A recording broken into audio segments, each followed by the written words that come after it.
Muy buenas tardes a todos, este es el servidor el Cayman, como siempre, dándonos la bienvenida a este su podcast dominical Tonight in the Main Event. Y hoy tenemos un episodio súper especial. Si eres fanático de ECW, pues este va a ser, ¿verdad? Pues uno de estos podcasts que te va a gustar mucho. Y vamos a estar hablando acerca del primer evento de pay-per-view que tuvo la compañía ya en el año 1997, Very Legal, un pay-per-view que marcó un antes y después para la compañía.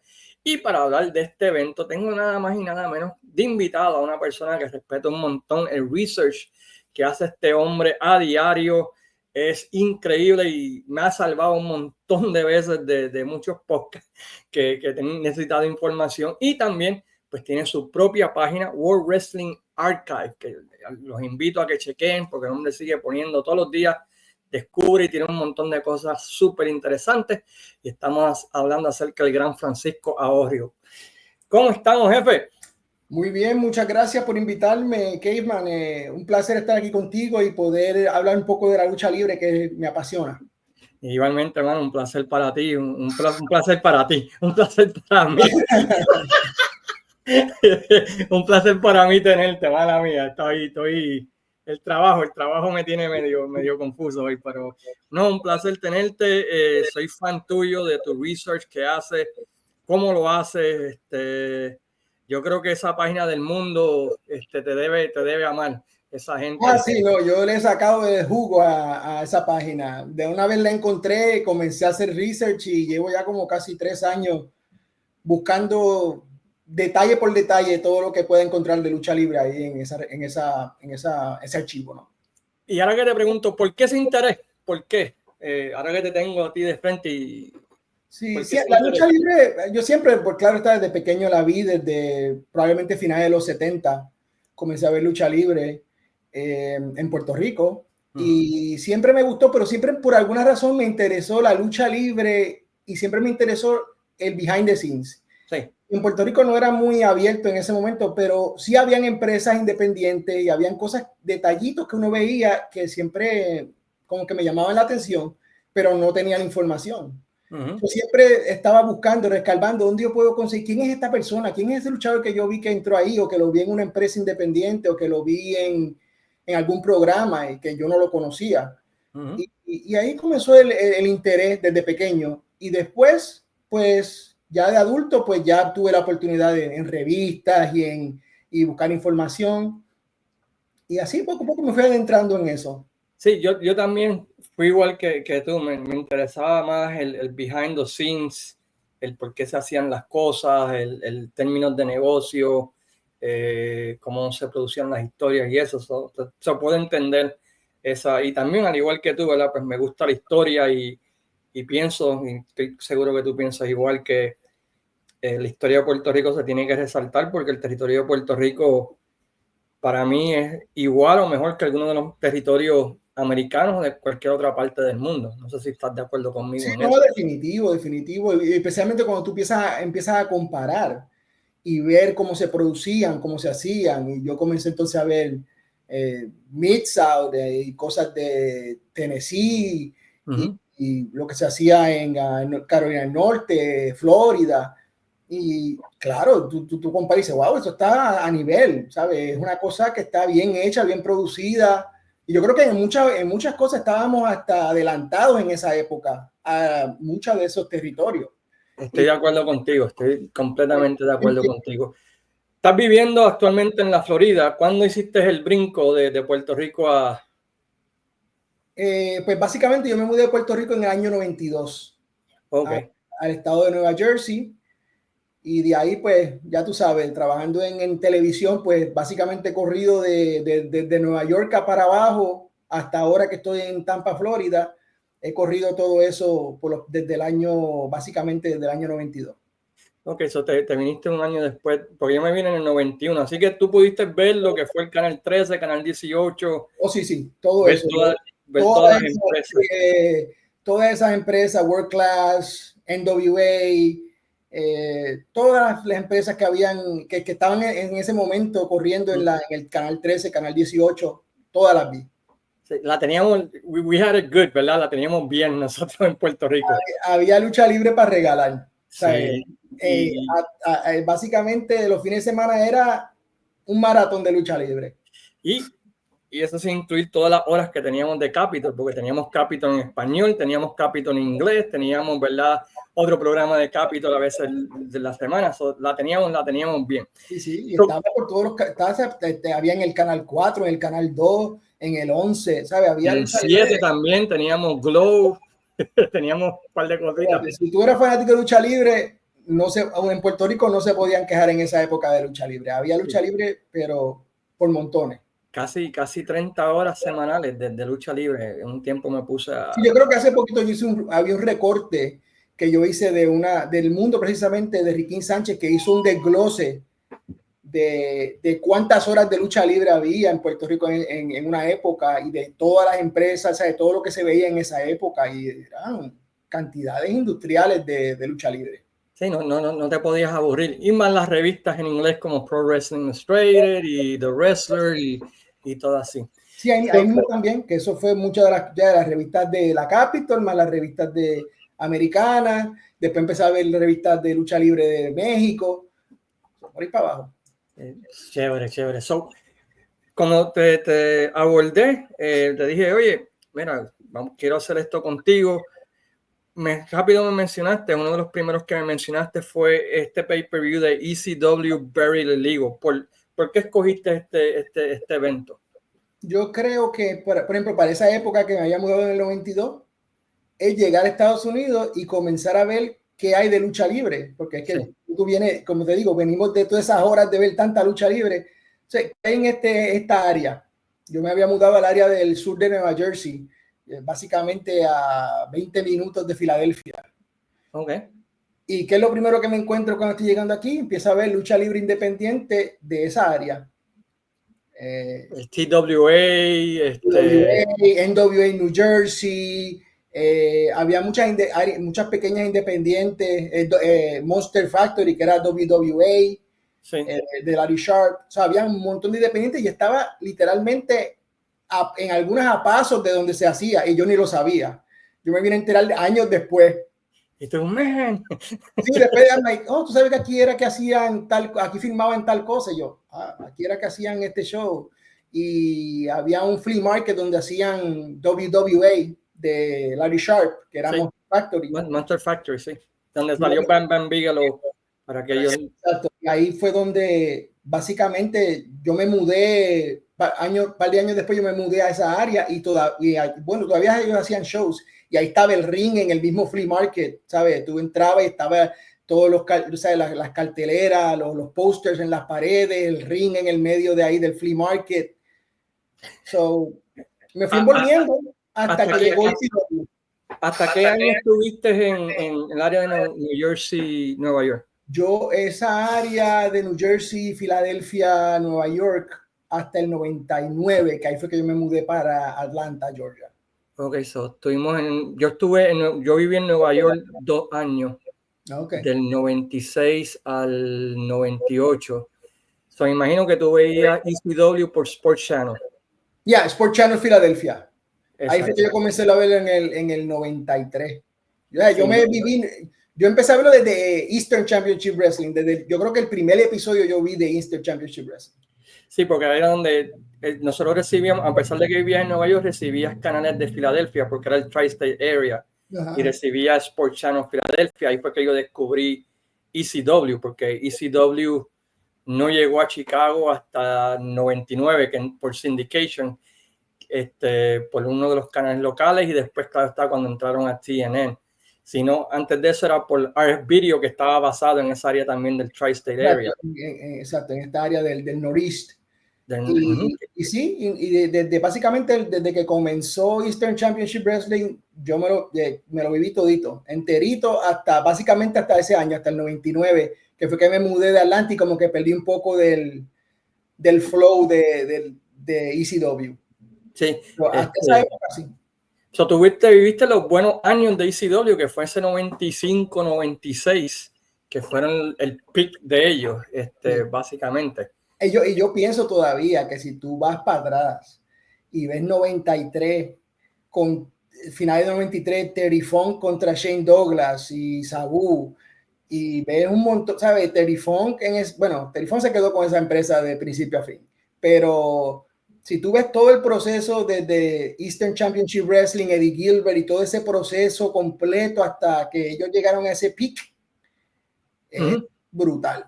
Y yo me lo veía semanalmente, yo veía a veces el show 2 veces, lo veía los martes que salía y después lo veía en repetición los viernes por la medianoche, lo veía otra vez, el mismo episodio. Exacto, yo creo que es algo que mucha gente, y vamos, cuando entremos de lleno a esto, es que el programa de ECW lo pasaban casi medianoche, 1 de la mañana, 2 de la mañana, por el contenido del programa. Exacto, sí. Era un contenido muy agresivo, sí. Las compañías de televisión no querían tocarla y si la tocaban era bien tarde. O tenías que grabarla o quedarte despierto hasta bien tarde para poder verlo. Sí, era difícil. Al principio la daban a las 6 de la tarde los martes, me recuerdo. Y entonces como que después cuando se cambió de Eastern Championship Wrestling a Extreme Championship Wrestling, ahí fue donde empezaron a ponerla más tarde en la noche, hasta que a veces había que esperar hasta la 1 de la mañana. Yo la ponía a grabar, porque si no había forma. Sí, había que trabajar al otro día. Este pay-per-view de ECW Barry Legal estaba pautado a salir en el 1996 originalmente. Ellos habían hecho acuerdos, ¿verdad? Pues con las 3 compañías de cable de pay-per-view, que era Request, y las diferentes que había.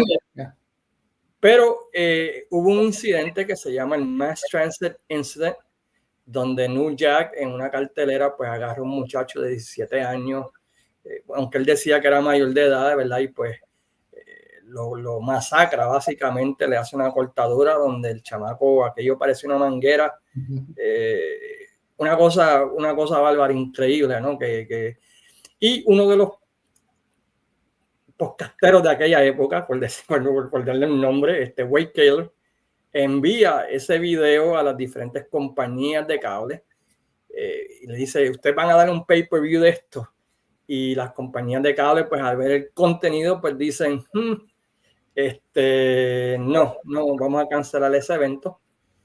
Y básicamente pues tienen que seguir peleando hasta que finalmente en el 1997 una compañía de cable, creo que fue Request únicamente, pues les da el permiso para hacer este show, pero con unas condiciones, ¿no? Primero creo que tenían que enviar el libreto de antemano a la compañía. El pay-per-view, en vez de empezar a las 6, 7 de la noche, que era como usualmente comenzaban, lo tuvieron que empezar a las 9 de la noche, lo tuvieron que mover, y básicamente pues tenían que cortar la sangre, ¿no? Porque era un asunto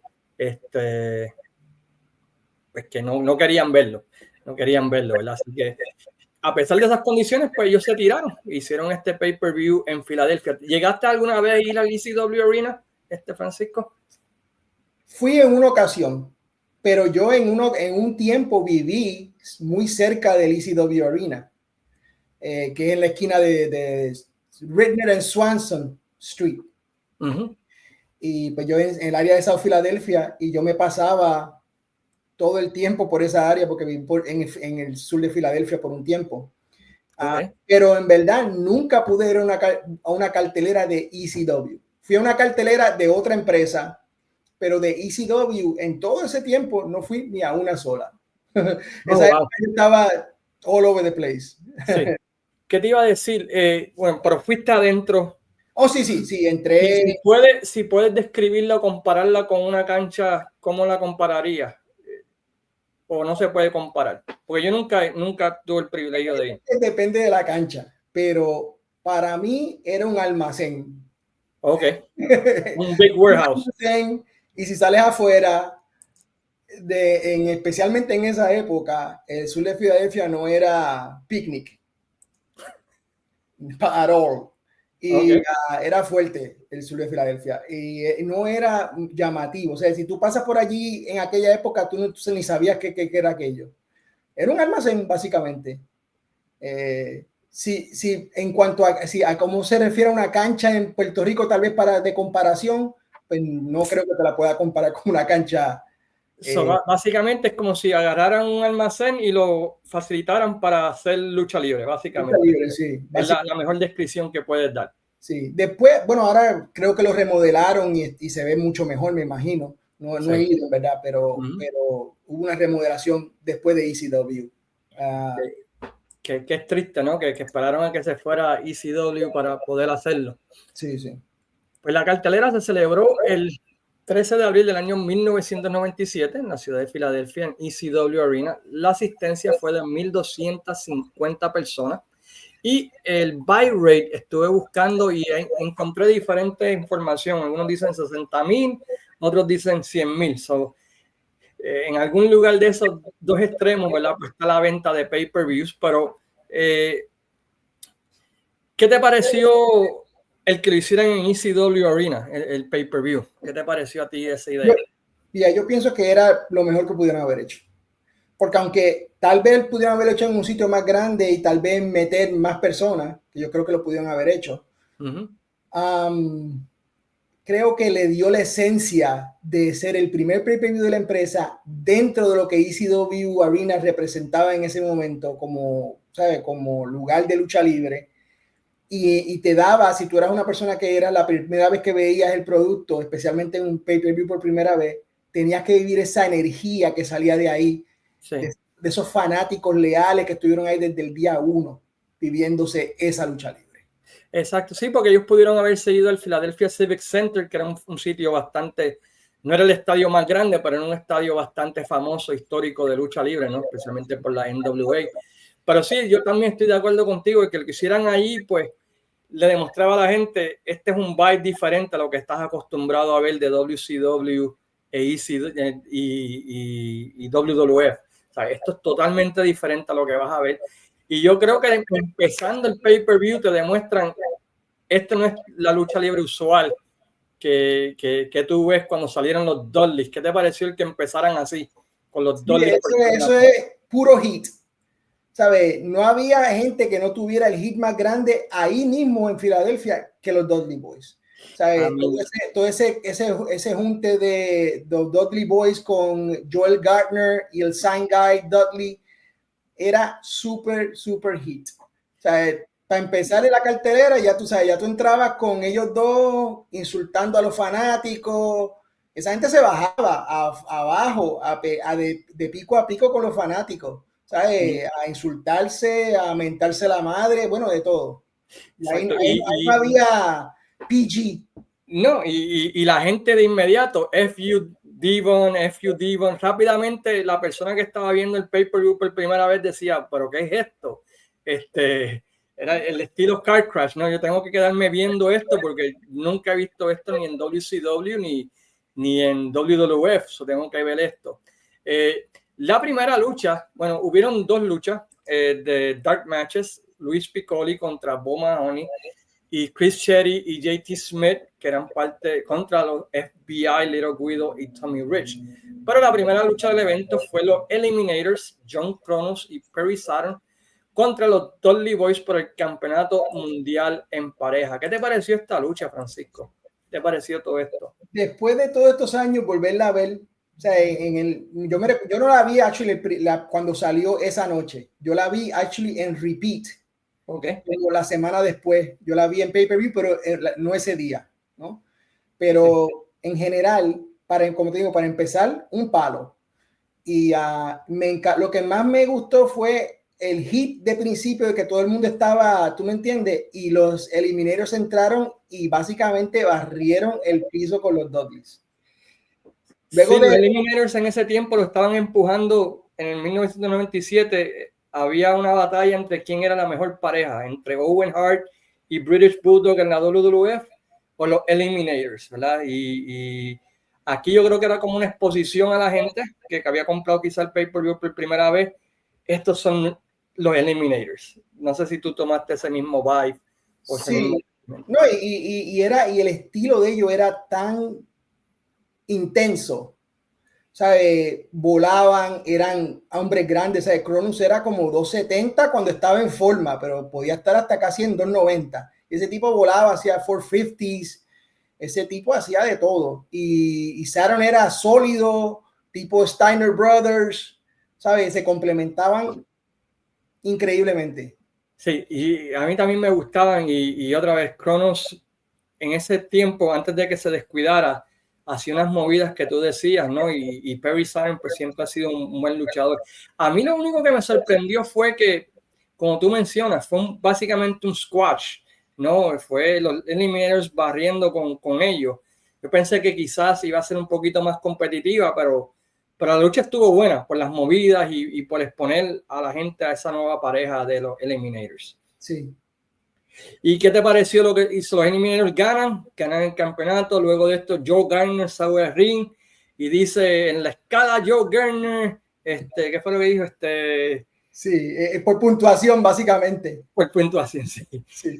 Y Le dieron el Total Elimination y lo barrieron el piso con él también. Exacto.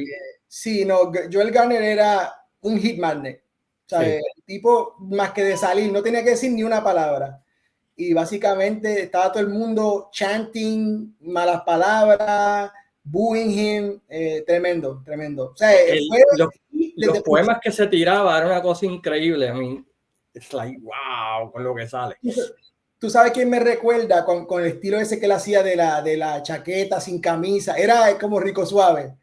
Que sí. Otro hit magnet. ¿Tú me entiendes? Sí, como Rico Suave, que tenía la de eso, con interesante y estaban más o menos por el mismo tiempo, ¿no? Básicamente, pero Garner lo hacía, y después de esto, pues los Dudley, ¿verdad? Pues se convirtieron en la pareja número 1, ¿no? Básicamente de ECW, pero esta noche era de los Eliminators, ¿no? Era la exposición a ellos para que la gente viera de que aquí en ECW está la mejor pareja del mundo, ¿verdad? Que era el debate en aquel tiempo en los foros de lucha libre, ¿no? ¿Quién es mejor?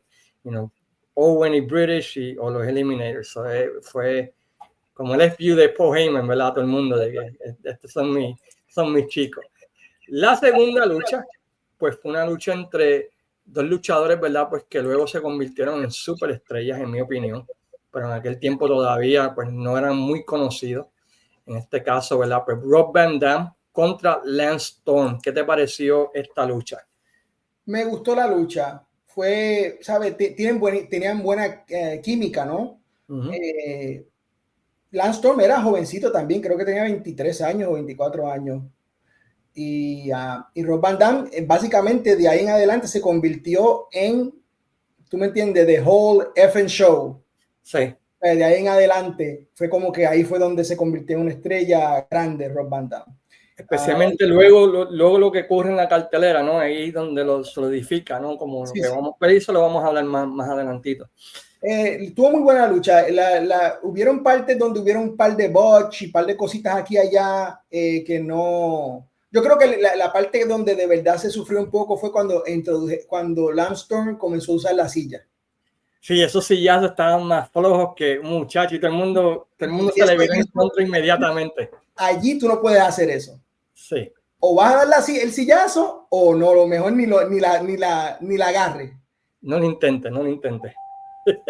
Y sí, ese sillazo estuvo más flojo que muchos sillazos que vemos hoy en día.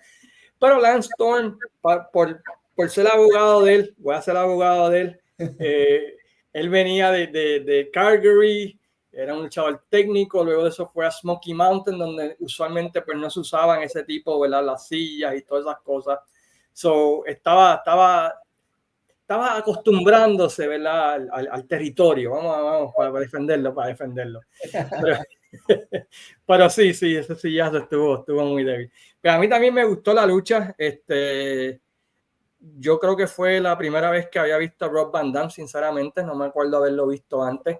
Y desde el principio, ¿no? Uno se juquea, no puede quitar los ojos de Rob Van Dam por las movidas, la flexibilidad, cómo brincaba del piso a la tercera cuerda, estilo Randy Savage, que era el último luchador que yo había visto así. Y también me gustó y me gustó el hecho, ¿verdad? Pues de que RVD ganara, ¿no? Porque especialmente por lo que iba a ocurrir después en el evento, ¿no? Pero ¿también te gustó el final? ¿Te gustó la lucha? ¿Qué piensas? Sí, la lucha estuvo muy buena y lo bueno que hacían ahí es que hacían las luchas cortas. Sí. O sea, te tiraban unas luchas de 20, 30 minutos, no. short and sweet, 10, 12 minutos, bien puesto, bien confeccionado, con mucho interés, o sea, te mantenía interesado, ahí no había mucho rest hold, ni mucho, vamos a pararnos aquí en una esquina por 2 minutos, no había nada de eso, era let's go y vamos para lo próximo. Exacto. Algo que brinqué fue que Chris Candido iba a ser el oponente original. Sí, sí. Pero se había lastimado el brazo y él sale diciendo, ¿verdad? Pues que en el 93 yo estuve aquí en la primera cartelera, el año pasado estuve en WrestleMania, pero esta no es la única vez que van a escuchar de Chris Candido en esta cartelera, ¿verdad? Y Candido es uno de esos luchadores que yo siempre he dicho que si hubiese salido ahora sería una mega estrella. Sería hasta campeón mundial, en mi opinión, porque el tipo lo tenía todo. Y en esa época, y el tipo luchaba all over the place, ¿sabes? El tipo, especialmente que él era de New Jersey, sí. Tú lo veías en carteleras independientes por todo New Jersey, desde jovencito, el tipo era tremendo luchador, o sea, el tipo te podía luchar cualquier estilo, bueno, le decía no gimmicks needed. El tipo se tiraba a luchas con quien fuera, al estilo que fuera, y era muy bueno, muy bueno. Sí, porque él estuvo asociado mucho tiempo con Joe Goodhart, con la empresa Joe Goodhart. También estuvo en TWA, también estuvo en Eastern Championship Wrestling, ¿verdad? Pues con Todd Gordon. Y otra vez siempre he dicho que él salió en el periodo de tiempo equivocado. Exacto. Llega a salir hoy en día, sería fenomenal. Sí. Luego de eso, pues tenemos, ¿verdad? Pues una lucha donde pues Joey Styles habla, ¿verdad? De que van a tener esta nueva compañía luchando ahí, que era un estilo japonés, pero mezclado con lucha libre mexicana, que era Torimo, ¿no? ¿Qué se llama la compañía esa? No, era Michinoku. Michinoku Pro, discúlpame, tienes razón. Y tenía, ¿verdad? Pues en esa lucha, pues a Taka Michinoku, que llegamos a conocer en Puerto Rico, Terry Boy y Dick Togo contra Grace Sasuke, Gran Amada y Masato Yakuchi. Ajá. Yakuchi, me caso en el nombre. No está Jesús Sala cuando lo necesitas para los nombres japoneses. ¿Qué te pareció esta lucha en medio de todo este revolú de ECW? Como te digo, para un lugar donde tú vas básicamente en frío, porque pues no es que están luchando ahí toda la semana, se tiraron un luchón, ¿tú me entiendes? O sea, una lucha movida. El Yakushiji fue un reemplazo de último minuto porque el original era Great Naniwa, que iba a estar en esa lucha, pero se había lesionado.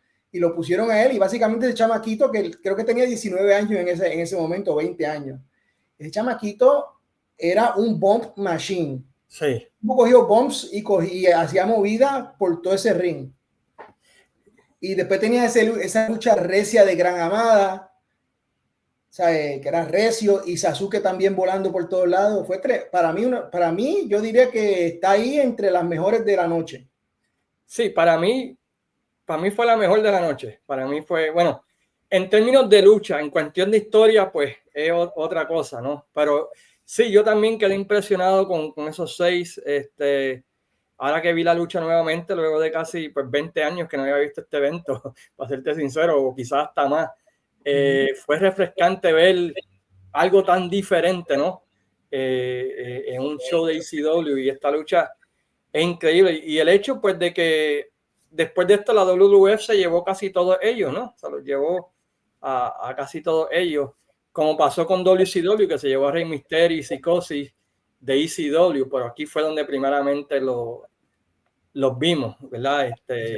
Y esa es una de las grandes cosas de ECW, que introdujo al público americano tanta nueva variedad de luchadores y estilos de lucha, ¿verdad? Que quizás no hubiesen tenido la oportunidad si no existiera ECW.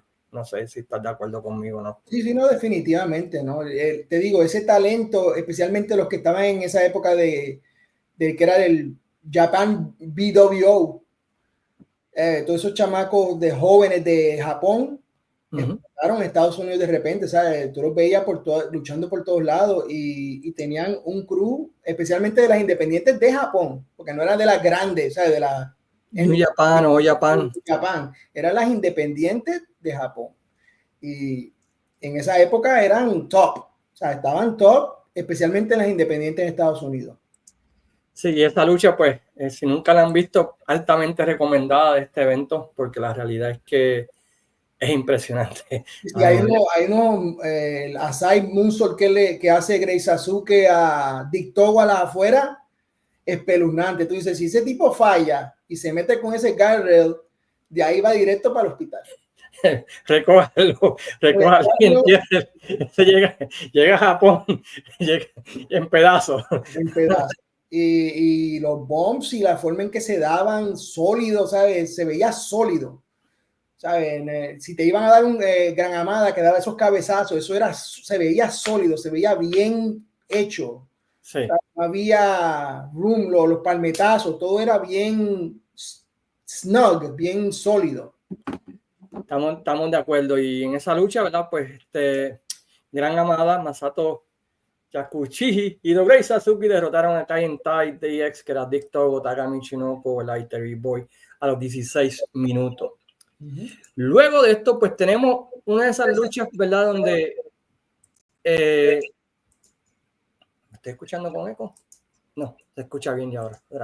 Dije, de repente me estoy viendo con eco, pero en octubre del año 96, Shane Douglas y los Pitbulls habían comenzado un feudo. En octubre, pues había todo comenzó, ¿verdad? Con Shane Douglas lastimando a Pitbull 1, ¿no? Y eso llevó a que se tuvieran que usar un halo o no sé cómo se dice en español. Sí, sí. Es como un neck, like a neck brace, pero no, en verdad yo no sé cómo le dicen en español. Sí, un yeso de cuello, vamos a ponerle, con tornillos y todas esas cosas, ¿verdad? Para las cosas que te ponen aquí y aquí, para que supuestamente. Y eso llevó a una lucha, ¿verdad? Entre Shane Douglas contra Pitbull número 2, donde en esa lucha, ¿verdad? Pues al final hubo un ángulo bien intenso cuando el Pitbull lastimado entra y Shane Douglas, ¿verdad? Pues le menea el neck brace y se forma un caos, la gente brincando dentro del ring, casi se forma un motín porque fue un evento que estuvo fuerte a mí, porque lo vendieron legit, y el caos de gente entrando y saliendo.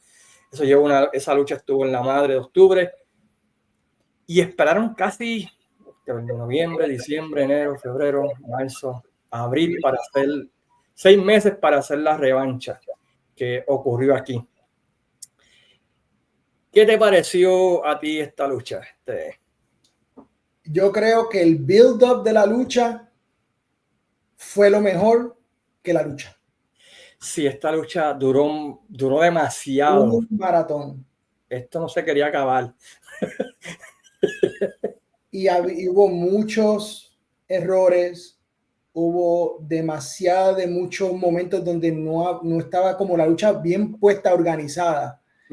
Y había muchas cosas pasando outside y en la historia que estaban tratando de contar en la lucha, que como que no pegaban una con la otra.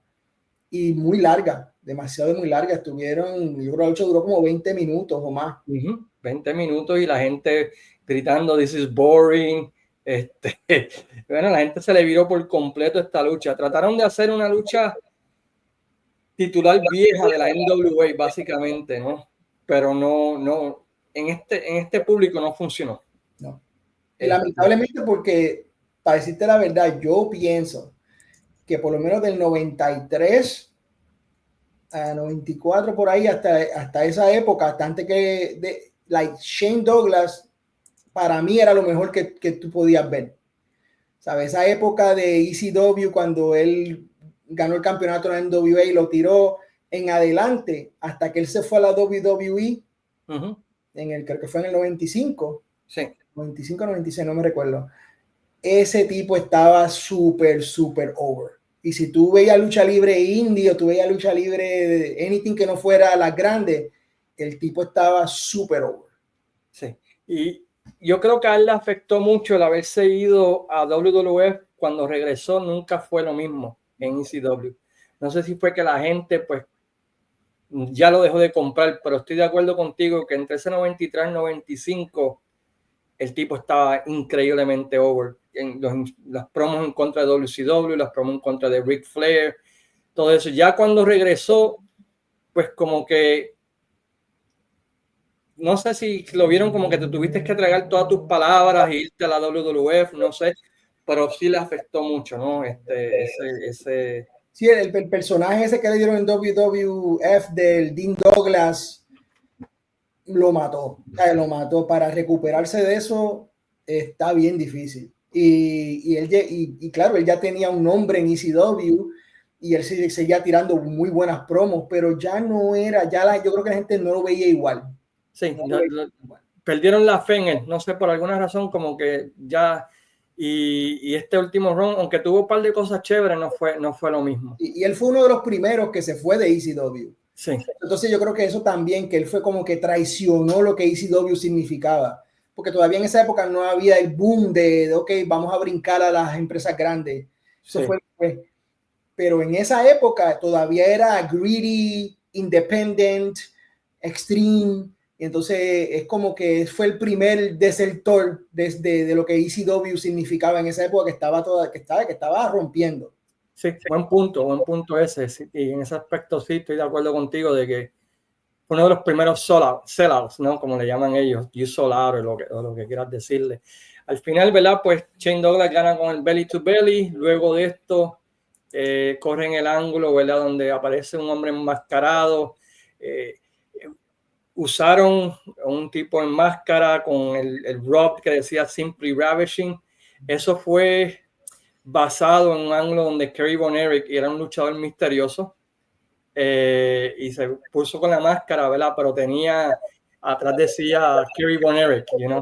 Y todo el mundo, aunque era un luchador misterioso, lo vendieron como que era enmascarado. Eso pasó en algún momento ahí en Filadelfia. Usando eso básicamente como modelo, le da un beso a Francine cae toda, wow, qué clase de beso. Shane Douglas está todo preocupado con él cuando de repente aparece otra persona, ¿verdad? Y es The Ravishing One, Rick Rude. ¿Qué te pareció ese angulito con Rick Rude y Brian Lee, ¿no? Brian Lee, que le llamaban el Bulldozer, I think, en esa época. Pero creo que fue muy confuso también. Esa también como que mató un poquito después de la lucha, porque en verdad no entendí todo el proceso de que, ok, gana Shane, pero entonces él viene y el tipo, es como que yo nunca entendí la historia, porque yo creo que en la época esa de Rick Rude, él estuvo brincando por un montón de sitios y como que nunca pudieron poner esa historia junta bien puesta. Y, sí. y como que fue anticlimatic, porque es como que ya todo el mundo sabe que va a ser Rick Rude. Uno de los dos es Rick Rude. Sí. No fue bien delineada, ¿no? Es una de esas cosas donde en teoría, en la idea, suena bien, pero en la práctica como que no. No, y hace por poco yo vi una entrevista que hizo Shane Douglas hablando precisamente de eso, de cómo él sabe la cuestión esta de Rick Rude en el ángulo y todo, y él básicamente dice lo mismo, dice, la idea que teníamos era buena, pero en verdad Rick Rude físicamente él no podía hacer nada. No podía luchar porque había hecho un acuerdo con Lloyds of London por una lástima, no podían hacer nada. So, iba a ser una lucha que no iba a haber un payoff porque tú no podías poner a Rude contra Shane Douglas, no había manera. Y luego en ese año 97, pues Rick Rude se convierte en el primer luchador que aparece en las tres, ¿no? Las tres. ECW, WWF y WCW. So. Y te digo que para mí, que después de su elección, pero para mí que ese es uno de los tipos con el potencial de haber sido un gran campeón mundial corriendo por un buen tiempo fue Rick Rude y nunca no llegó a ese nivel. Él ganó el campeonato de la NWA, yo creo, el NWA Internacional o algo así, ¿no? Sí, en el 93 ganó el campeonato mundial de la NWA, pero rápidamente lo cambiaron a internacional. Ese revolú y después él se lastimó. Ese tipo, yo pienso que pudo haber sido un great, ¿sabes? Hay 3 o 4 luchadores que yo siempre he dicho que perdieron esa oportunidad y porque murieron o por una lesión. Rick Rude, Owen Hart, Brian Pillman y Magnus PA. O sea, esos 4 tipos, yo tenía el potencial de estar en el top campeones mundiales en cualquiera de las empresas grandes. Y nunca yo siempre llegaron. pensé que Rude debió haber tenido una corrida en la WWF como campeón mundial y en WCW también, ¿verdad? Ese feudo con Sting estuvo en la madre. Le sacó las mejores luchas a Ultimate Warrior que Ultimate Warrior tuvo. Lamentablemente Hogan se quejó de un sillazo y nunca quiso trabajar con él, un sillazo más flojo que el diablo. Pero sí, estoy de acuerdo contigo. Rude es uno de esos luchadores que tú dices contra mí. Él debió haber tenido una buena corrida porque el tipo lo tenía todo. Y era un tipo legit, que con ese tipo tú no querías meterte ni dentro ni fuera de ring. So, estoy de acuerdo contigo. Luego de esto, pues tenemos, yo creo que la segunda mejor historia que se contó en ECW, en mi opinión, en la historia de ellos. Yo creo que la primera sería Raven contra Dreamer. Eso yo creo que es la mejor historia de ellos. Pero esta historia de Taz y Sabu, el long term, el planning que hicieron para esta lucha, yo siempre he admirado a Heyman por tener paciencia, porque esto comenzó en el 95, este feudo, ¿no? O esta historia, ¿no? Taz y Sabu iban a ser pareja, Sabu tira bombas, ¿verdad? Por un cheque en Japón, no aparece en ECW, despiden a Sabu, ¿no? De ECW en ese tiempo. Taz encojonado, que por qué lo despidieron, que lo traicionó, quiere venganza contra él, pero se fue, eso está tranquilo, que por lo menos lo despidieron. De repente Heyman trae de vuelta, ¿verdad? A Sabu. Entonces Taz está como que diablo, yo me quedé aquí, yo luché con esta lesión, yo hice esto, este tipo te tiró bomba, lo despediste y ahora lo traes como este salvador. Y esa es la historia, ¿no? Sí. Y después de eso, mantenerlos alejados casi por un año. Eso requirió una paciencia increíble, ¿no? ¿Qué tú piensas de eso? Sí, no, una cosa que ahí hacían excelentemente era edición y en ECW editar esos programas de televisión y esos shows eran de lo mejor que tú te sentabas por una hora a ver ECW y tú sabes que you're gonna get your money's worth. Sí. Porque era un roller coaster, pero, ¿sabes? Una cosa increíble, la forma en que ese hombre editaban esos shows y los ponían juntos y básicamente podía mantener a la gente en velo de cualquier ángulo por meses y tú no los veías ni tocándose esa gente. Uh-huh. Y manteniendo fuerte a los dos porque tenían dándole victoria a Taz, tenían dándole victoria a Sabu, que la gente pues, claro, sí, cuando es que van a luchar, tú sabes. Sí, Taz básicamente, él hizo en la promo que hicieron él y Fonsi antes de la lucha, donde él está haciendo el chokeout list de todos los luchadores, Bam Bam Bigelow, Rob Van Dam, todos los luchadores que él le pasó por encima para llegar a este momento. Hasta uno de MMA que hubo, Paul Behrens o algo así, que era un MMA también. ¿Sabes? Todo el grupo de luchadores que él luchó y lo choked out antes de llegar a esta lucha. Sí, y ese luchador de MMA, ¿verdad? Pues es una famosa historia, ¿no? Donde lo engañaron, ¿no? Para que hiciera el jab.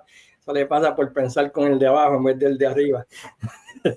Le falló el truco a él.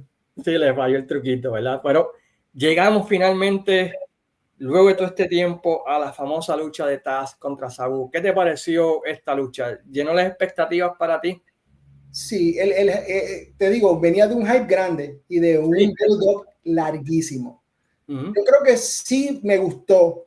Hubieron un par de detallitos que yo pienso que pudieron haber sido mejor, porque a veces la lucha se convierte muy crash dummies type wrestling y como que se pierde un poquito de la esencia de la lucha, pero como ellos son bastante snob, porque Sabu es reckless, o sea, Sabu va a brincar y donde caiga, cayó y se acabó.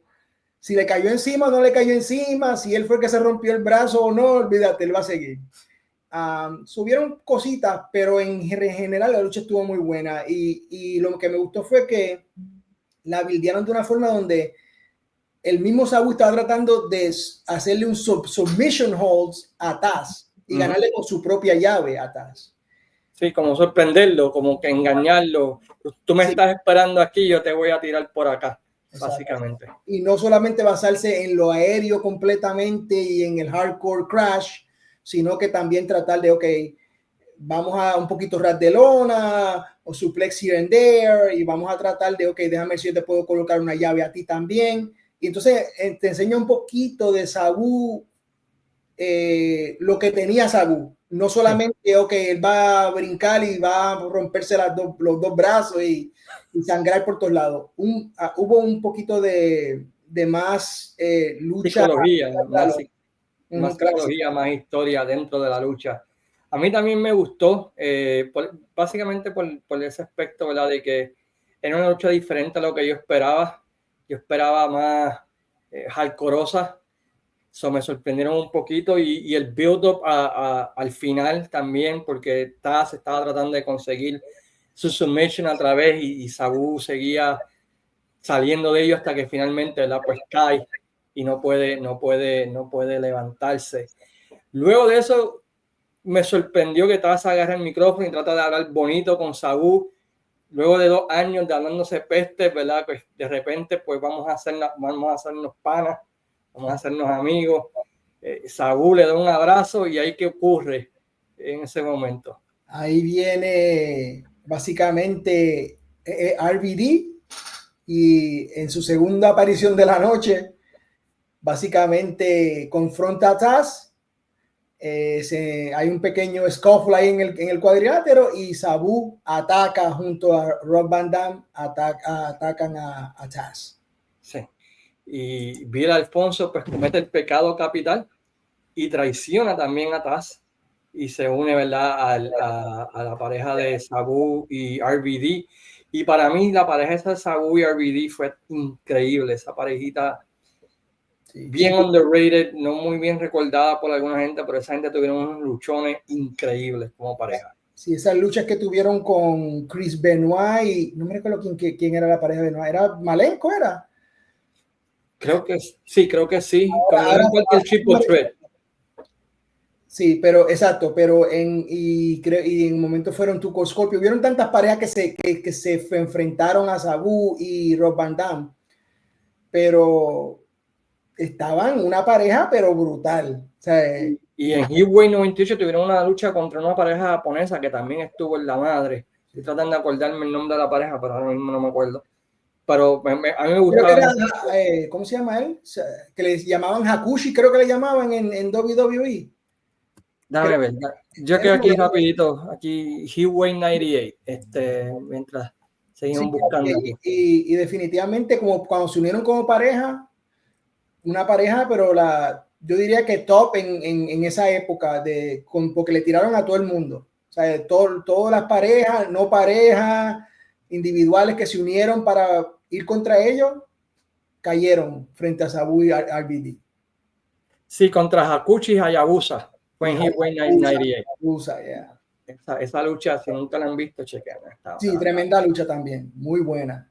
Y lo interesante de eso también que está hablando de RVD, que fue básicamente donde comenzó el hold, porque en esa época RVD pensaban que él iba a brincar a WWE, y entonces todo el mundo estaba chanting, o sea, que tú los traicionaste, que you are sellout, esto y lo otro, pero en realidad Rob Van Dam no se fue hasta el 2001. Hasta el cierre, hasta que cerraron. Él hizo las apariciones cuando hubo la invasión en ese año, en algún momento. Sí, que más o menos para esta misma época, y ahí fue que comenzó a llamarse Mr. Monday Night, y luego de esto, ¿verdad? Pues fue que trajeron a Jerry Lawler y a Jim Cornette para atacar a Tommy Dreamer y todo lo demás, ¿verdad? Para vender esa invasión de la ECW, WWF, que pues no llegó muy lejos, que digamos, en aquel tiempo, ¿verdad? Pero sí hizo una buena historia en aquellos momentos. Pero si tú leías like dirt sheets y ambiente independiente, esa época era grande porque todo el mundo estaba esperando quién es el que va a brincar. Y en verdad, ¿sabes? Todo el mundo decía RVD va a brincar. Nunca brincó. Brincaron, yo creo que la mayoría, excepto él. Él fue, de todos los que originalmente pensaban que él iba a brincar, él fue el único que no brincó. Exacto, se quedó hasta el final, hasta que no. Luego de esto, pues tenemos, ¿verdad? Pues lo que fue la historia principal del pay-per-view. Tommy Dreamer había ganado una oportunidad para el campeonato mundial contra Raven. y él le cede esa oportunidad, ¿verdad?, a Terry Funk.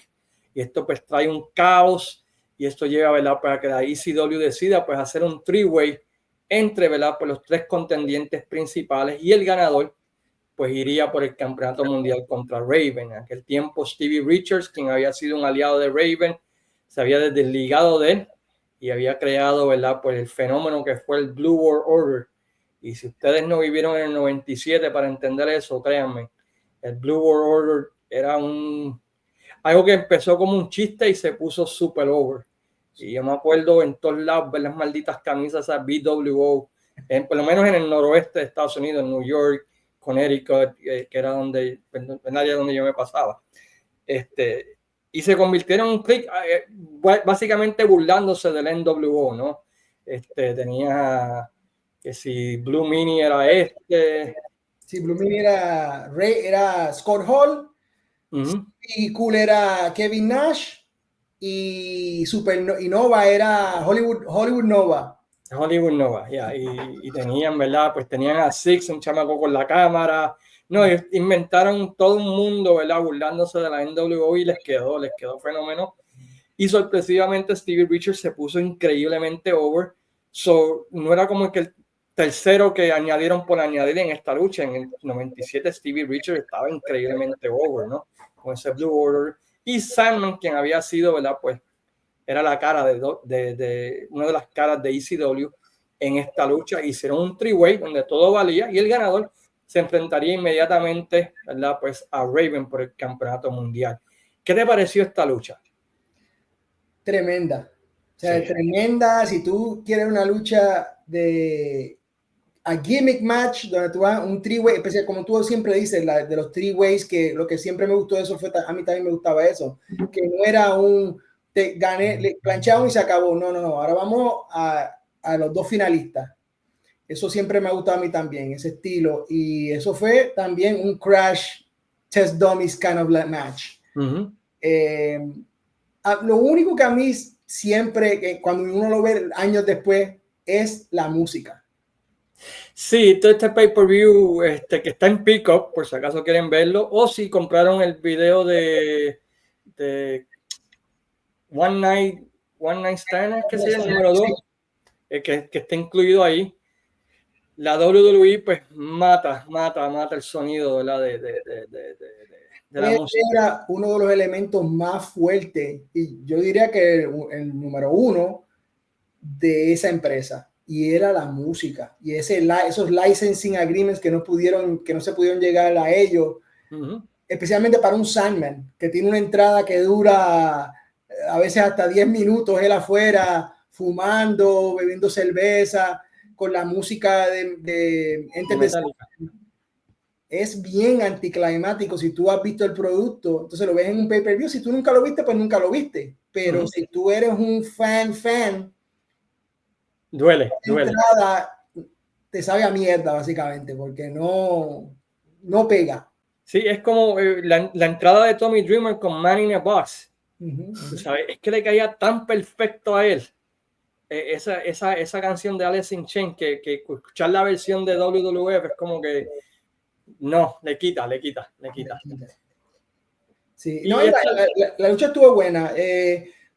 Claro está, siempre al estilo de ese three-way, donde comienzan kind of a little bit of like, ok, vamos los tres a tratar de planchar uno al otro, y aquí y allá, hasta que decide Sandman salir y empezar a traer como digo yo, los artículos, la ferretería ambulante. Sí. Trae la ¿cómo creo que trae? Primero trae la escalera. ¿No? Lo primero que trae al ring fue la escalera. Algo así, sí. Sí, la escalera creo que fue. Y de ahí en adelante usaron la escalera. Terry Funk hizo una serie de moonsaults desde la escalera, golpeándose uno a los otros. En una falló y solamente le dio con la bota así raspadito a Stevie Richards, que tuvo que venderlo. Stevie, y de ahí en adelante pues también de ahí traen un zafacón de metal y comienza a darse con el zafacón uno a los otros. Ya Sandman desde antes de entrar ya estaba sangrando, imagínate, desde antes en la entrada. Con la cerveza, sí. Ya había sangrado. y básicamente un crash test dummy kind of match, dándose golpes con todo lo que encontraban. Y me gustó la historia, que era si este hombre de 50 y pico de años podía sobrellevar los odds, ¿no? Y poder ganar esta lucha y a través de todo, y recibe una paliza y está bien ensangrentado y parece que va a morir, pero el espíritu lo resucita y la gente, y finalmente, ¿verdad? Pues al final, pues se lleva la victoria, una sorpresa, ¿no? Primero sí. Richard se va y luego plancha a Sandman, y aquello se quería caer, pero su felicidad no duró mucho. Y lo hicieron muy bien, porque entonces lo que hicieron fue que mientras comenzaba esa lucha, traen a Tommy Dreamer para que haga el commentary. Sí. Con Joey Styles. Entonces esa historia de que yo le di mi puesto a Terry porque Terry, está mundial, todo el mundo está diciendo que él está over the hill, y tiene 53 años, que está viejo, que esto y lo otro, y él es mi mentor. Y ¿sabes? Vendieron muy bien esa parte de vender a Terry Funk, no a Terry Funk, porque Terry Funk en verdad no necesita que lo vendan, pero de vender la historia, ¿no? Sí, de vender la historia. De vender cómo se iba a llegar a ese momento de Raven. Pero cuando ahora entremos en esto, te voy a decir lo que a mí de verdad me gustó de esto, de lo próximo que viene. Sí, pues inmediatamente Raven entra y comienza, ¿verdad?, lo que es la lucha por el campeonato mundial de ECW entre Raven y Terry Funk. ¿Qué me querías contar? ¿Qué me querías hablar de esto? Lo que te quería contar era que esta es la parte que a mí me vendió el pay-per-view. No lo que pasó allí, sino lo que yo fui viendo desde que comenzó el proceso de llegar a este pay-per-view, que fue las promos de Terry Funk antes de llegar aquí. Hay 4 promos que, si ustedes quieren ver una promo de lucha libre que te va a vender un producto, vean esas 4 promos. La primera, We Did It Our Way. Si tú ves esa promo, él se sienta a contarte la historia de cómo él entró a ECW, de que, que él es mentor de Tommy Dreamer, y que ahora, y comienza a hablar de su papá, de la muerte de su papá, de ataque al corazón, ¿no? de Terry Funk, y que su papá murió a los 53, 54 años, y que él tiene la misma edad que su papá en este momento, y que ahora él quiere el sueño de su papá, ser campeón mundial. O sea, es para pelos esa promo. Hay una que tiene la musiquita, creo que es Desperado.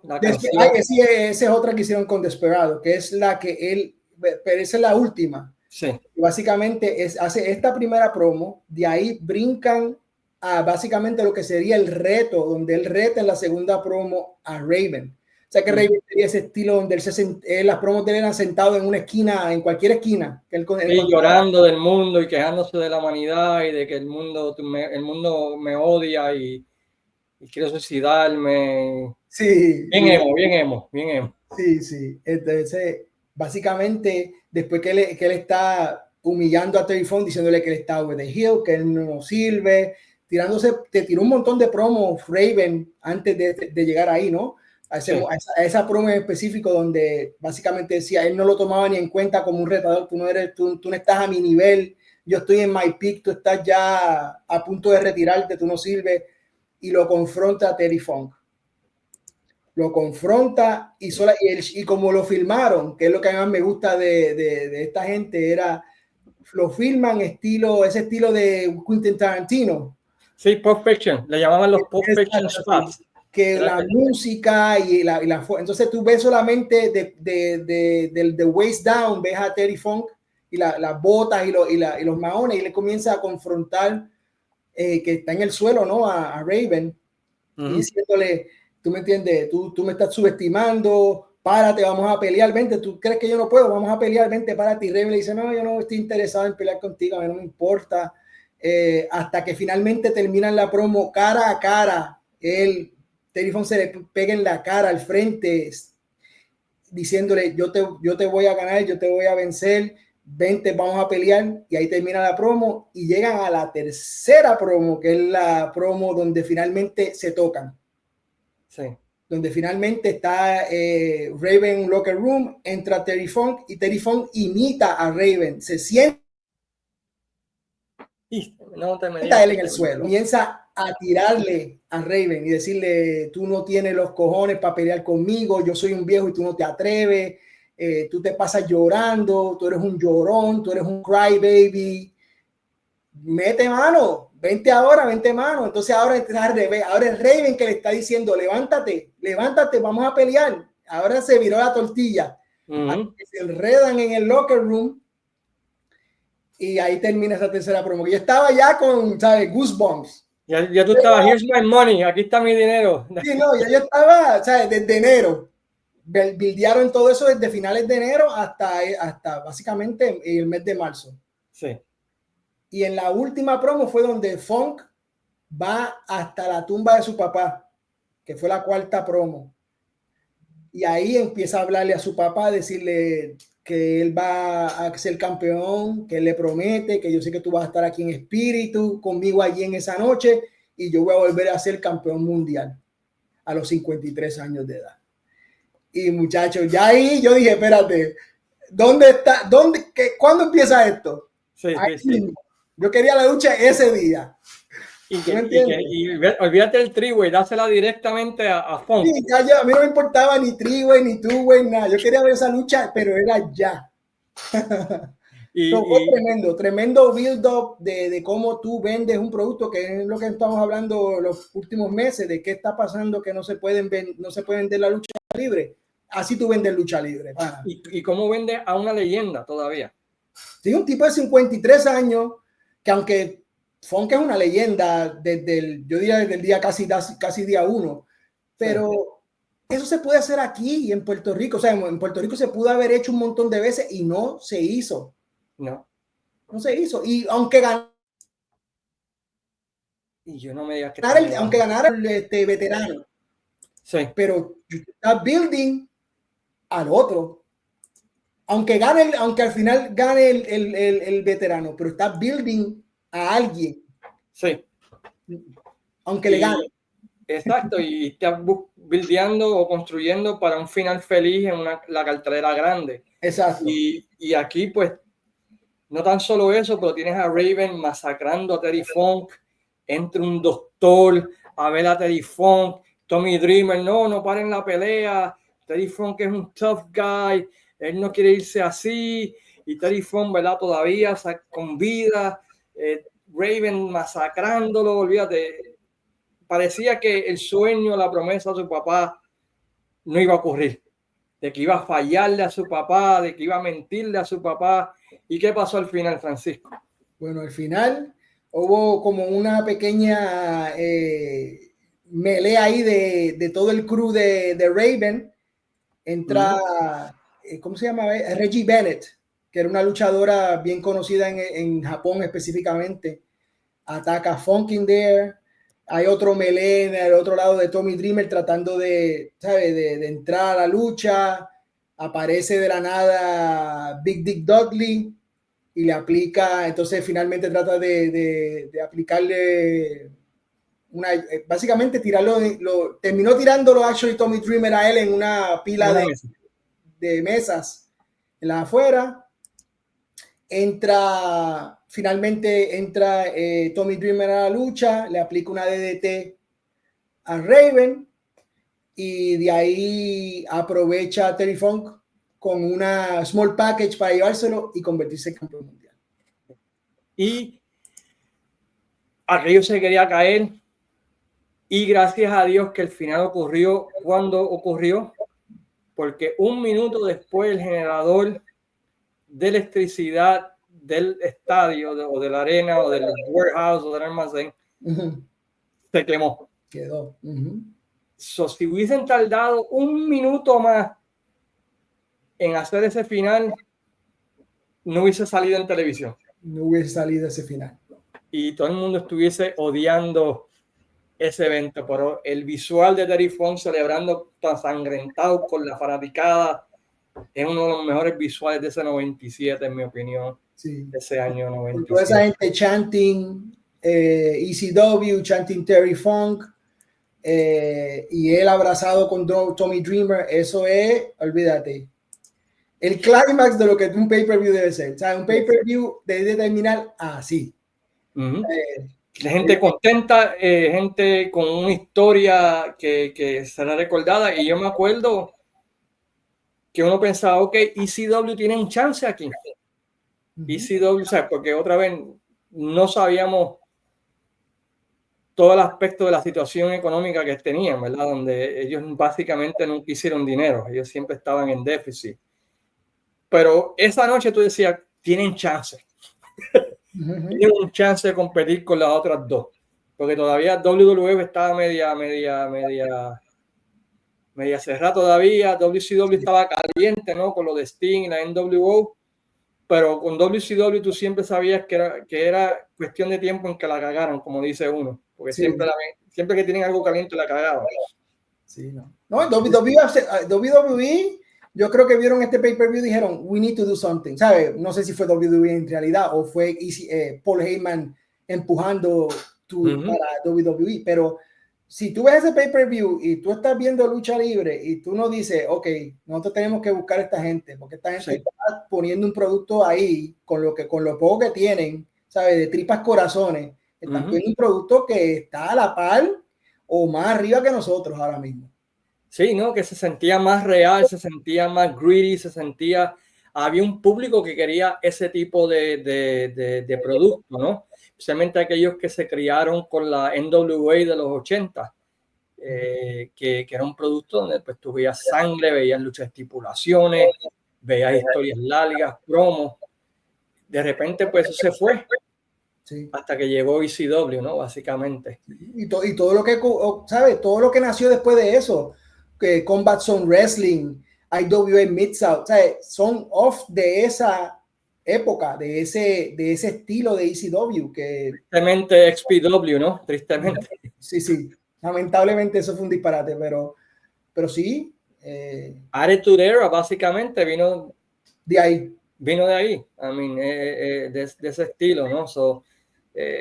Pero yo me acuerdo en aquel tiempo diciendo, ¿cuándo tienen chance? Fíjate, tienen chance de competir con los Big Boys, pero inmediatamente después de eso, ambos lados empezaron a llevarse talento, ¿no? Y esa es la cuestión de ECW, que nunca pudo competir porque no tenían dinero, ¿verdad? Para poder retener sí, no había forma de poder, o sea, esos contratos garantizados y los miles y miles de dólares que WCW y WWE estaban poniendo ahí, no.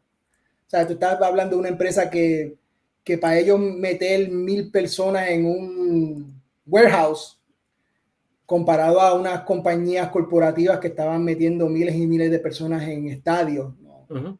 No había forma. Siempre iba a ser complicado y difícil para ellos. Siempre iba a ser complicado y difícil para ellos, a menos que les pagaran por producir contenido, ¿no? Que era la... Sí, como básicamente como decir que nosotros somos la corporación tal como AEW. Nosotros somos Warner Brothers, te vamos a dar 10 billones este año para que produzca. Exacto. O como TKO con WWE, te vamos a dar tanto, o NBC, mira, te voy a dar un billón de dólares por 5 años para que me produzca SmackDown. Exacto, sí. Sí. Es una casa de producción, básicamente. Tú me vas a producir contenido. Exacto, tu contenido, we like your product. Nosotros te pagamos todo. O sea, nosotros te pagamos everything. Exacto, que es lo que en un tiempo lo que hacía el syndication, ¿no? En los canales de televisión le pagaban por transmitir ciertos programas, como que si Baywatch, que si, inclusive la lucha libre, ¿no? En un tiempo, pero Baywatch, que si Fresh Prince, se lo vendían a diferentes canales, a diferentes precios, ¿no? Y tú que trabajas más en eso, y recibían, ¿verdad? Pues dinero de todos lados, ¿no? Simplemente por producir contenido, porque hay que llenar espacio en una cadena de televisión. Exacto, sí. Básicamente distribuyendo productos por todos lados, puedes irte a cualquier país, en cualquier sitio, ¿sabes? Y producir contenido y tú recibir el dinero meterlo en tu banco y ya. No tienes que preocuparte de que financieramente, que es lo que pasa también en Puerto Rico, que no hay nada, o sea, no hay forma, porque ni tan siquiera tiene, ¿cómo se llama? Auspiciadores. Tiene auspiciadores de mom and pops. Sí, y el modelo de la taquilla ya murió. Pasa que todavía la gente en Puerto Rico es terca y no quiere aceptarlo. El modelo de hoy en día es vender y producir contenido. Sí. Tratar de venderlo ya sea por streaming o por syndication o por otros canales donde no es tanto la taquilla, ¿no? Sí, no.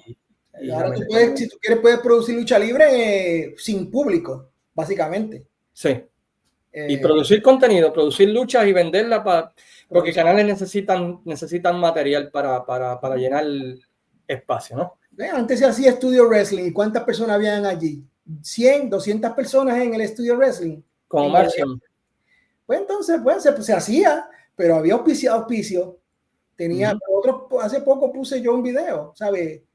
De Riquín Sánchez y qué sé yo qué. Tiene Coca-Cola, Gillette, tiene corporaciones grandes con billetes que básicamente están comprando tu producto, que tú produces el producto, con o sin fanáticos. Sí. Y me lo vendes a mí. Ya. Y hoy en día, pues lamentablemente, pues no hay esos auspiciadores, no hay los medallas de la vida, no hay la Coca-Cola, no hay el periódico, no hay nada que esté trayendo dinero. Solamente que si la hojalatería del Pepe o el restaurante de María o el Pinchorro 23, eso es lo único que está. Lo único que están, en verdad, que yo digo que están poniendo la compañía esa de Junco, de printing y qué sé yo qué, que promocionan mucha lucha libre, pero no son corporaciones grandes, son mom and pops pequeños que no. ¿Cuánto dinero tú vas a hacer ahí? Sí, no hay torta, como dice uno, no hay torta. Entonces, los luchadores, lamentablemente, pues, ¿qué pueden hacer? Tienen que ir o trabajar por 50 pesos por lucha. Así, tristemente.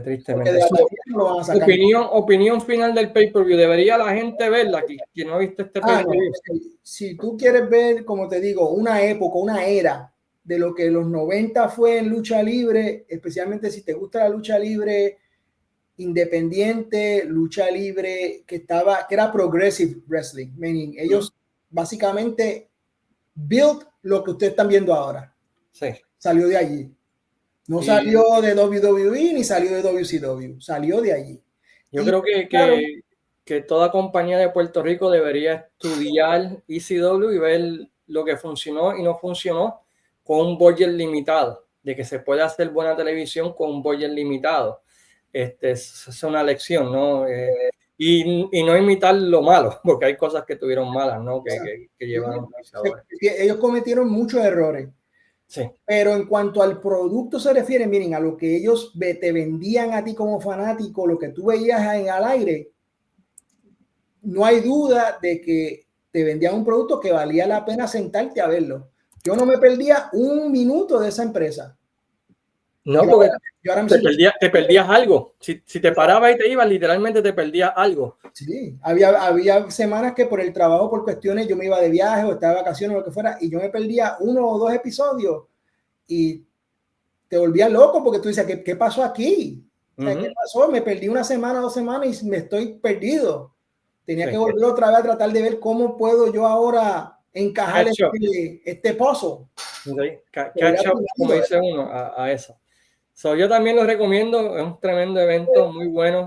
Las historias me gustaron, la historia de la leyenda estuvo buena, el payoff de Sabu y Taz estuvo increíble, la lucha de Michinoku Pro estuvo en la madre, yo también lo recomiendo, así que chequenlo, está en Peacock, no sé si está en Dailymotion, en YouTube no está, así que no pueden chequearlo en YouTube, quizás hay clips y aquí y allá, pero no está todo el evento, así que tienen que Peacock o el DVD o en Dailymotion. Sí. Y si tienen la oportunidad de ver las promos, mejor todavía, porque entonces de verdad pueden ver el proceso entero, o sea, pueden ver de verdad por cómo se llegó allí. Y ellos eran excelentes también haciendo in-ring promos. Entonces, haciendo promos ahí mismo en el evento, que casi todas las luchas son kind of in-ring promo. Sí. De una forma u otra. Eran muy buenos en eso también. Que si me voy a montar en este ring a hablar, es a decirte la historia, a contártela bien y a crear un real build-up. Que ahora a veces tú entras, ves los build-up de ahora en estos días y tú ves la gente staring at each other for 10, 15, unas promos de 20 minutos. En YouTube, no pasa nada. Habla y no dicen nada. Sí. O sea, estamos de acuerdo, estamos de acuerdo. Increíble. O sea, es increíble que pueden chequear el Hardcore TV de enero hasta abril y luego ver el pay-per-view y ahí tienen todo tienen todo ahí. Bueno, Francisco, ¿dónde, para terminar, dónde la gente te puede encontrar, mi hermano? Pues básicamente en Facebook me pueden encontrar en World Wrestling Archive, en mi página, también Francisco Ahorrio, también en Facebook, la mayoría de los posts míos son en Facebook, y usualmente yo posteo en Puerto Rico Wrestling, fanáticos de la lucha libre, All Good Wrestling, o sea, la mayoría de los grupos que hay en lucha libre, yo siempre lo pongo. Sí. Porque a mí en verdad no me interesa tanto la cuestión de la monetización y tomar crédito de nada. A mí lo que me gusta es la historia y las cosas que yo no sabía que me acabo de entrar. Eso es lo que me apasiona a mí, esa parte.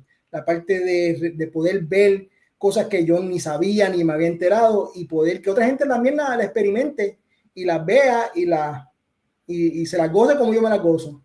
Exacto. Y por eso siempre te he respetado por eso, porque al igual yo comparto ese mismo pensar, no es monetizar, es compartir lo que uno aprende para que otros aprendan y se llenen los huecos que tristemente faltan en la lucha libre de Puerto Rico. Sí. Y yo creo que en estos días sería increíble. Sí, en estos días, que es una cosa que quiero poner out there, es que en estos días donde hay tanta competencia y tanta gente viendo una lucha libre y podcast y todo, hay faltas de respeto en cuanto a quién pone estas cosas out there. Meaning, no se está dando crédito a mucha gente que pone información, gente que pone que le toma tiempo, esfuerzo en poner estas cosas out there. Y mucha gente se toma crédito que no le pertenecen. Y eso es una de las cosas que a mí me molesta, no porque yo quiero crédito, porque a mí en verdad no me molesta, porque en realidad eso no es mío. No, lo que yo veo no es mío, no, yo no lo produje, yo no lo vi. Periódico, yo no lo creé, yo no lo hice de scratch, es del mundo. Nada de eso. Pero por lo menos trato lo más posible de cuando posteo algo, darle el crédito al quien se lo merece. Eso mira, yo saqué de esta revista, lo saqué de aquí. Si trato de buscar lo más posible de poner de dónde salió, porque no salió de mí. No, yo no estaba en 1972 tomándole fotos a Ox Baker. ¿Tú me entiendes? Ni videos. Entonces, tú estuviste en 1937 cuando se hizo la primera cartelera para ponerle un watermark ahí, decir Francisco Ahorrio. Hay gente que le encanta poner tal cosa aquí y mi logo y mi whatever y no le dan crédito a los que de verdad lo hicieron. Y está bien, tú puedes poner tu cuestión, pero también tienes que decir, oye, ¿de dónde tú sacaste eso? ¿De dónde tú sacaste ese video? Sin fecha, sin nada, el logo mío, más nada. Yo me lo saqué del aire. No, mi padre, hay que dar crédito también y hay mucha gente que hace esto y que se le debería reconocer por lo que hacen. Y eso es, yo creo que número uno en lo que estamos haciendo. Y por eso es que hay problemas en la lucha libre precisamente, porque no hay la gente no es genuina en muchas cosas que deberían ser. Exacto, y por eso yo no corro con todo el mundo, solamente con aquellos que presentan ese mismo nivel de respeto al producto. Hermano Francisco, nuevamente un placer haber hecho esto contigo. Otra vez te respeto un montón el research que tú haces, como te he dicho, me ha ayudado un montón y me encanta lo que haces y espero, ¿verdad? Pues que sigas creciendo en esto de tu página, World Wrestling Archive. Quizás muchos piensan, no, pero está hablando lo mismo que tú, que es historia, pero no. Mientras más hagamos de esto, más se llenan los huecos y más aprendemos todo y más corremos y más hacemos mejor las cosas, ¿no? Es como pienso yo. Muchas gracias nuevamente, ¿verdad? Por sacarle tu tiempo. En cuanto mañana tengo una entrevista hablando de historia con uno de los historiadores más grandes que ha tenido Puerto Rico, un hombre que, si usted quiere saber lo que pasó en el 74, 75, él básicamente hizo el research para hacerlo. Es una entrevista con Matt Farmer, quien es el webmaster, ¿verdad? de la página Puerto Rico Wrestling y que también, ¿verdad? Pues es un historiador de la lucha libre en Puerto Rico para el podcast en inglés. Y el miércoles en Desde los Territorios, Luis Gómez y este servidor estaremos celebrando nuestro 5º aniversario y estaremos hablando, se nos hizo un reto de encontrar una cartelera de cada año de la Capitol, entre 74 y 82, que pudo haber sido la cartelera de aniversario de ese año en específico. Así que tendremos cartelera del 74, 75, 76, la que nosotros pensamos que pudo haber sido hecha una cartelera de aniversario. Así que el miércoles al mediodía, así que pueden chequearlo y decirnos, o si ustedes saben de una cartelera que fue mucho mejor que esa, pues también lo ponen en los comentarios y debatimos, porque para eso es para entretenernos. Así que esperen eso el miércoles en Desde los Territorios. Mientras tanto, en nombre de Francisco Agorio, a quien le agradezco nuevamente, y este servidor, Cayman, pues le decimos, ¿verdad? Pues, como diría aquel gran monstruo de la lucha libre puertorriqueña, ¿verdad? Pues Joaquín Padín, hijo, sayonara, amigo.